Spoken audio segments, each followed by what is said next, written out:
Hey everybody, Gromlos here with another Warhammer Simulator battle video. This time I want to show you a few sorties on the Ruhr EC map in British fighters, specifically the Spitfire LF Mk IX and the Tempest Mk V. Two fighters I did not feature in simulator battle videos yet. One thing I want to mention at the beginning though, the crews I use on both these planes in this video are quite low, about crew level 10, with G tolerances on 2.5 for the Tempest and only 2 for the Spitfire, and the rest is 2 or lower. I have my planes spread out on a lot of different crew slots from back of the days when I played arcade, and I never bothered to change that, since crew skills did not matter a whole lot until recently in simulator battles. Since 1.53 they do, of course, not something I'm particularly happy about, but it is the way it is. In EC you need more than one crew anyway, so I try to train a few up that are lower at the moment. Anyway, I wanted to mention that because with a G tolerance this low and flying those later war props, which are pretty fast, you will notice the effects of that quite a bit, and there are a few examples for that in the video. Especially on the Spitfire. With a very low G tolerance it can happen to you that you can't turn with a Bf-49 with a better crew in certain situations, even though the plane could turn tighter, something to keep in mind. Now, that was in a way the case in reality as well. The ability of the pilot to withstand G-forces over an extended period of time was often more important than the plane's ability to turn. For example, Adolf Galland in his book mentioned that the Spitfire is a much better turner than the Bf-49, yet he never got out-turned by one. So I don't mind G-forces being in the game as an important factor, they should be. But the problem is that the crew skill of course does not represent the actual experience of the player in front of the screen, which can be a bit frustrating. I think that could be done different in simulator battle mode. Also, there is very little feedback that you are about to pass out when your crew skill is low. Anyway, let me give you a quick overview of the two planes in this video before I show you a battle in them. It's just a basic overview since there are two planes to talk about. First, the Spitfire LF Mk IX, which I will fly first. The Tempest has a short timer on it. Now, the LF Mk IX is in my opinion one of the most dangerous, if not the most dangerous World War II era Spitfire in War Thunder. The original Mk IX Spitfires were converted from Mk Vs in 1942 using the then new Merlin 61 engine, which was optimized for medium to high altitude with a maximum output of about 1500 horsepower at altitude, which was quite a bit more than contemporary Bf-49Gs. However, the Spitfire's large wing area, which gives it its great turn rate, also creates more drag, which means the plane's speed was on a similar level. This initial Merlin 61 powered version of the Spitfire Mk IX we have in War Thunder as the F Mk IX. Being optimized for medium to high altitude, the F Mk IX does not perform that well at lower altitudes. Now, the Merlin 61 was later replaced by 1700 horsepower Merlin 63, and then by a Merlin 66, which is optimized for low altitudes, creating the LF Mk IX Spitfire, optimized for low altitude work.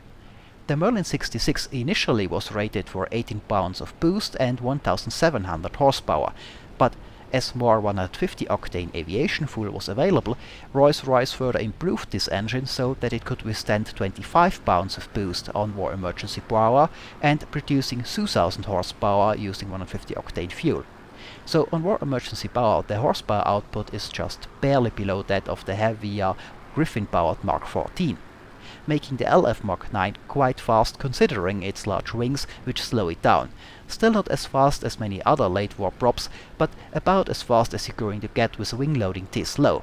And it also has one of the highest power to weight ratios of any World War II prop fighter, with only a few like the late Bf-49s with MW50 being at the same league here. This power to weight ratio in combination with the low wing loading gives the plane a great climb rate. Being a Spitfire, the plane also turns well thanks to its low wing loading, and their roll rate is okay too. Now, having a good turn rate is a nice thing to have, but also something that can get you into trouble easily. One mistake you often see from pilots of planes that turn well, Spitfires, Zeros and the like, is what I like to call a suicide by turn rate, where the pilot is so eager to constantly use its better turn rate that he immediately wastes all its energy, leaving it an easy target. The Spitfire is one of the planes that lets you do that quite easily if you're not careful. Well, the second plane I will fly in this video is the Tempest Mk V. I have not flown the Tempest yet, so it is completely stock in this video. The Tempest is an improvement over the earlier Typhoon, and like the Typhoon, the Tempest Mk V uses a Napier Sabre 24-cylinder H-block engine, one of the most powerful and most unique engines that were used in a World War II fighter. The Napier 2B, which is used in the Mark V Tempest, has a maximum output of 2400 horsepower when it is fully upgraded. On top of that, there are aerodynamical improvements over the Typhoon, most notably a thinner laminar flow wing and a few other changes. That, in combination with the high horsepower engine, makes the Tempest extremely fast, especially on low altitude, and that is why the Tempest is one of the best low altitude fighters of World War II. The plane does have a pretty large wing though, giving it a decently low wing loading despite the weight of the plane, so it is still one of the better turners among late war fighters, which again is something that can get you killed as much as it can save your life depending on how you use it. The roll rate is unimpressive, but I have seen worse.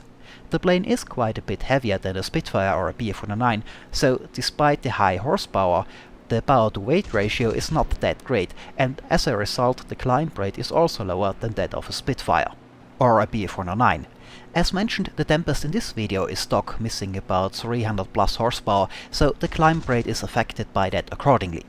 But even stock, the Tempest can outrun most things you will meet. When it comes to energy fighting, the difference between a plane like the Tempest and one like a late Bf-109 is that the heavier but much faster Tempest can build up a lot more energy to begin with than a lighter and slower Bf-109 can. However, a Bf-109 being lighter and having a much better power-to-weight ratio can keep its energy up better in maneuvers, especially in the vertical, which is the Bf-109's specialty. Knowing that difference is quite helpful when fighting one of those planes in the other. Now, the Tempest has of course a strong armament, with 4 Hispano Mark V cannons with a large ammo supply, so you generally don't have to go back to base to rearm as often. So, that's a quick overview of the plane. Let's take a look at the battle in those two. Now, in the upcoming match, me and my wingman just joined a new Ruhr EC match and made our way towards the enemy airfield in our LF Mk IX, using the good climb rate of the plane to get altitude while we were at it. My wingman was flying a bit in front of me, and as we fly in the direction of the enemy airfield I can spot 2 enemy planes, 190 Doras, about to pass below me, going the opposite direction. I inform my wingman and go into split S and after the Dora in the rear. As I close in I can see another enemy fighter M19 or 190 to my left and the second Dora further to my front. I fire a long burst into the 190 as I get closer until I sight it ablaze and then continue towards the other Dora that was in front of it. This Dora is going into a split S and diving down, and then coming back up, and I close in on it from above as it passes below me. I catch up with the Dora at the top of the loop and then follow it as it dives back down. Now, the Dora can outrun my Spitfire in a dive, and I am worried I overspeed my Spitfire, which tends to shed wings when you maneuver at too high speed. But the evasive maneuvers are slowing the 190 down a bit, and the thing about diving away straight down is that you don't get any horizontal separation from your attacker, so I can just pull up again and then use the altitude advantage I now have over the 190, which is directly below me, to catch back up again. If you dive away, don't go straight down longer than necessary to gain speed, then gain horizontal separation. Now, my wingman Carlson informs me that I have another plane incoming, and I can turn out of the way a bit, just in time to evade an attack. My wingman is already on the newly arrived plane and informs me that he is off me, so I can keep concentrating on the Dora, which is coming around and going after my wingman as he takes the other plane out of the fight. Here I have a problem with my low cruise kills though, and as I turn after the 190 I lose control for a second to a blackout. So I'm a bit delayed in getting the 190 off my squad mate's tail, which is just discovering the woes of having an untrained crew in a Spitfire himself. But now I am behind the Focke-Wulf 490 and I fire a few bursts into it. It's damaged but still flying for now. I pull up as I get too close, hoping it is damaged enough to go down and I don't have to come around for another attack. And it seems the Dora is losing altitude. As I look back though I can see another enemy plane, a 190 Anton, coming in. I take evasive action and lose sight of the Focke-Wulf 490 for a second, but then I can reacquire it to my left and go after it. The Dora goes down in the meantime. I can get behind the Anton, but I'm low on cannon ammo now, having shot quite a few rounds into the 2 Doras. I realized this too late and wasted my last cannon rounds, otherwise I would have waited to be a bit closer to use them. Now, with the cannons dry, I am down to the 4 303 caliber machine guns, which are pretty useless, especially versus a well-armored opponent like a 190A8. Still, I can try. I close in on the Anton and I fire a few bursts into the 190, hoping to get a lucky hit. But after a few short bursts I am almost out of machine gun ammo too. Those machine guns just don't do enough damage to the Focke-Wulf 490 to take it down. I wait till I am very close to fire the last few rounds to increase my chances, but no joy. One last burst and the machine guns are out of ammo as well. So without any ammo left I have to return to base. I break off and start to head back home. I ask for assistance in case the Focke-Wulf 90 comes around to attack again, and it looks like he might do that, but the LF Mk IX with its great low altitude performance isn't exactly slow, and I had a speed advantage to begin with, so I don't think the Anton can catch up to me even if he tries. And indeed he doesn't, and the return home is uneventful. I rearm, and as I come back from the airfield and climb, I can spot a fight nearby. I start to move there and inform my wingman of the position of the fight so we can meet up there. One friendly plane gets shot down in this fight, and I'm not sure if there are other friendlies engaged in it at the moment, but I want to get there as fast as I can in case there are and need help. I fly towards a plane which, from the traces I saw earlier, I assume is enemy, building up speed as I descend towards it. And as I get closer, it turns out it is indeed a Bf-109. The 109 sees me coming and starts to take evasive action, and I go after it. But my low cruise kill is giving me trouble again, and as I turn after the 109 I lose control in a blackout again, and my plane just flies straight, while the Bf-109 rolls around and ends up behind me. My wingman is coming in and he can see another enemy plane, a 190 Dora, above us. I figure I still have a large energy advantage over the 109 and decide to use it in a good old rope-a-dope and tell my squad mate that I can handle the 109. So he goes after the 190 Dora he spotted. You should always try to put pressure on as many different planes as possible so that they aren't free to do what they want. I pull up in the vertical and get ready for a hammerhead. The energy advantage is not as big as I had hoped, so the 109 can fire a few bursts in my direction, but eventually he runs out of speed. After going vertical, I let my plane come around and the nose drops back down, and I attack the Bf-109 coming down from my hammerhead and take it out, almost ramming it in the process. As I look around, I can see another 190 passing through the debris cloud behind me and coming in for an attack. I take evasive action, but my wingman took his Dora out and is already on the new arrival. I roll around once more, and then after that I simply use my plane's turn rate to get out of the 190's field of fire. If he tries to follow me, my squadmate has an easy time finishing the 190 off. The Dora realizes this too and breaks off and tries to make a run for it, but it's already too slow to get away from my buddy's Spitfire in time and has no altitude to play with. I turn around to go after them to render assistance if required. I fear I might not be able to catch up to them again if they continue in a straight line, but the maneuvering slowed them down a bit and the 190 is maybe already damaged and slower because of that also, so I can slowly get closer to them again.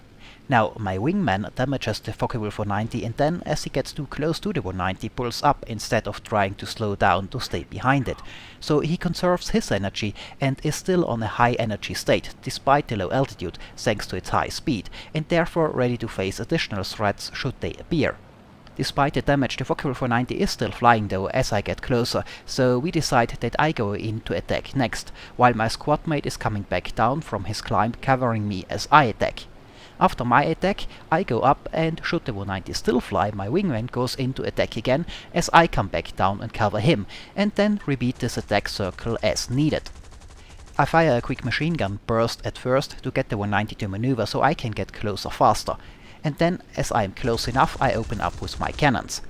I get a few hits and some additional damage to the 190 is done, and then I pull up to get above the 190 to cover my wingman, which is coming in behind the 190 for his attack run, and get ready for another attack after that, but the 190 finally took enough damage and goes down.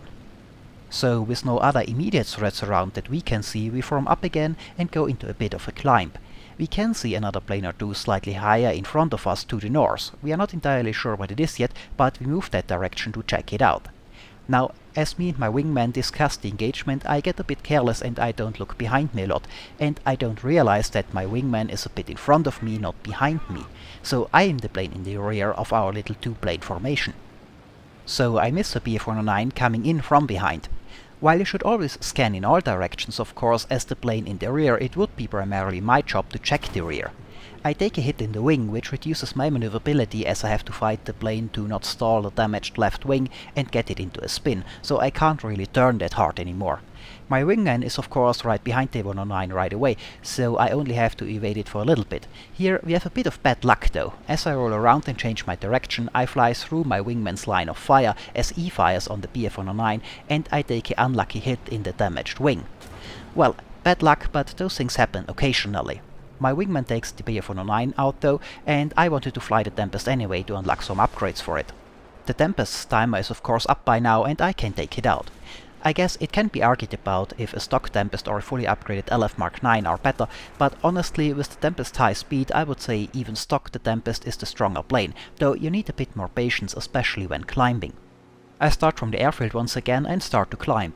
My wingman gives me the position of a few planes he is heading towards so we can meet up there again. I arrive a few seconds earlier but on lower altitude than my wingman, and I go after a Bf 109 that just took out a Mustang. I fire a quick deflection shot as the Bf 109 passes in front of me, but I miss it seems, and then I turn after the 109 which pulls up and I go after it. I'm at first not sure how much energy the Bf 109 has, but from the trails coming off the wings it seems the Bf 109 is just about to stall, so I keep on it even though I'm not far behind. As the angle gets flatter I can stabilize my aim long enough to get a good hit in with the quad Hispanos. Now, if you're wondering what the difference is between here and the Robotope in a Spitfire, other than the energy difference, the angle here was flat, so even if the 109 would have had more energy and I had to break off, it would not have been directly above me, and I know that my wingman is close by and ready to take over if I run out of speed. Now there are two more enemy planes coming in. I evade and they pass me. One keeps going and one, a Dora, turns after me after passing me. My wingman goes after the Dora that turned around, so I go after the one that kept going straight. But as I look back there's another plane coming in and I have to evade his attack as well. The newly arriving plane is another 190 Dora. My squad mate takes his target out and I use the better turn rate of my Tempest to evade the fire of the 190 and then go in a wide barrel roll and get behind the Dora that was attacking me. However, the Dora realizes what's going on in time and breaks off, and he is out of my range. Now a Mustang is also coming in behind the Dora and attacking it. I followed them, but while my Tempest is fast, its acceleration when stock is not all that great if it isn't going downhill, so I have trouble catching up to them. And it seems the B-51 couldn't take the Dora out as well. Now, with this Dora and the other enemy plane that flew that direction earlier after passing me, there are at least two enemy planes here that I know of and maybe more on the way or already here, so I ask for assistance to guide more friendly fighters here as well, if necessary. Now, the Dora seems to go for an attack on a friendly bomber, but I'm too far away to do anything about it yet. I hope it slows the 190 down enough so I can catch up with it though. I am slowly getting closer and the Focke 490 is indeed starting to attack the bomber, a B-25, but it seems the bomber survives and the Focke 490 does not stick around for a second try. I keep going in that direction though, just in case. However, looking back I can see another plane behind me. I'm not entirely sure what it is yet, but by the looks of the silhouette it might be a Bf 109. It is still out of range though. And it might also be a B-51, their silhouette can be similar from that range. I look to the front for a second again to make sure there are really no enemy planes on the B-25 anymore, and there aren't, so I start to go up to get ready to meet the plane behind me should it turn out to be enemy. It's hard to make the silhouette out against the ground in this situation, but the traces are a rather clear sign of aggression. I roll around and turn into the attacker to evade his fire. Then I roll into the opposite direction as he passes behind me and go up in the barrel roll towards the Bf 109.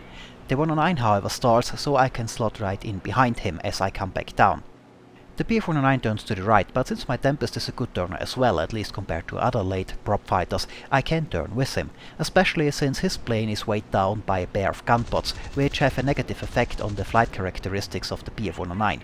According to the books I read, those things were quite hated by Luftwaffe pilots. Now, following this engagement, there's a bit of a lull in the action, at least for me and my squad mate. We have a few more smaller encounters with often single enemy planes for a while. There were a few more larger fights going on during that time, but we usually arrived a bit too late to do more than a bit of cleanup. So that's mostly straightforward stuff that doesn't need much explaining. So I figure I give you a few preliminary thoughts on the Tempest as well as the Spitfire and how they compare. Now, as I have said, I did not fly the Tempest in simulator battles before, so I don't have that much experience in it yet, especially in the fully upgraded version. But even stock as it is here, I can see where the Tempest gets its reputation of being one of the most dangerous fighters at the end of World War II. With its high speed it can outrun or catch almost anything it is likely to meet, at least at low altitude, with jets like the May 262 being the exception. That gives the plane often the initiative to enter fights on its own terms and leave it if things aren't going well. Unlike many other planes that have these traits though, the Tempest also turns well enough that it can go into a turn fight with most of the planes of its era and come out on top. However, That will cancel out the great speed advantage of the plane, so its ability to turn should be used in the right situations and not as a primary tactic. That, however, is true for all fighters, even ones whose best trait is its turn rate, like the Zero.